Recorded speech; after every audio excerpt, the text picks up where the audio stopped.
eastern Ukraine, where government forces have battled Russian-backed separatists in a 7-year conflict. NATO says the number of Russian troops close to the border is now the highest since 2014. The Ukrainian ambassador to London telling Sky News it may not be possible to avoid a wider conflict. I hope that we, by joint efforts, will be able to avert this. But you never know. Many people tried already to look into the soul of ice. We are no brothers. US warships are now on their way to the Black Sea, evoking a sharp rebuke from Russia, warning the US to stay away for its own good and insisting the military build-up is part of a legitimate military exercise. But Ukraine's defense minister raised the rhetoric further, accusing Russia of preparing to potentially store nuclear weapons in Crimea. In an attempt to calm tensions, President Biden has suggested he meet Vladimir Putin in a third country to talk. Russia responded by saying any meeting will depend on how the US behaves. Michelle Clifford, Sky News, Brussels.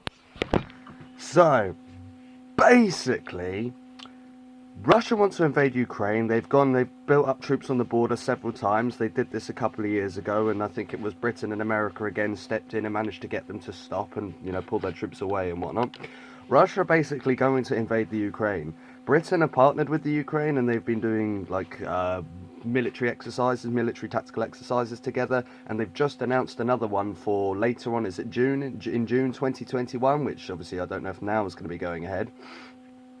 America have obviously stick their noses in to say obviously to stop Russia doing it. Obviously Russia don't like that. Russia don't get along with America. They're going to be telling them to jog on even more than they would in the first place. And if anything, America sticking their noses in and saying, can you not do that, is going to make them do it even more, because as I say, Russia don't like America. But the main thing is, we will be going to war with Russia for two reasons. One, the Rothschilds. They own every single bank in every single country in the world, apart from in 2015, it was Syria, Russia and North Korea. We bombed the rubbish out of Syria since then, so... why are you slamming doors? We bombed the rubbish out of Syria since then, so now they surrendered their banks and whatnot, so only two banks in the entire world that the Rothschilds don't own is in Russia and North Korea. Obviously, North Korea, they've got more nutty problems than anything else. So, funnily enough, I believe that we'd deal with North Korea before we would Russia. Well, actually, I say that now, Russia, because they got more oil.